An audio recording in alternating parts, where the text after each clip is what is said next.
आज आपण करणार आहोत मराठी कविता संगणक। संगणक म्हणजे कॉम्प्युटर। ऐका व म्हणा। चला आता आपण इथे चित्र पाहतोय ना, कॉम्प्युटर ठेवलेला आहे, मुलं अभ्यास करतायत त्याच्यावर।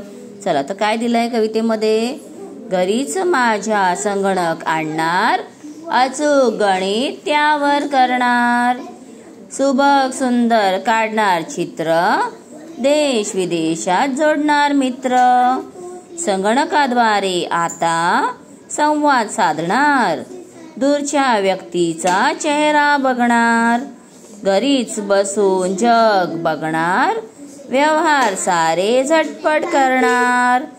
कोण आहे त्याचे कवी? बबन शिंदे। तर संगणकामध्ये आपण किती काय काय करू शकतो।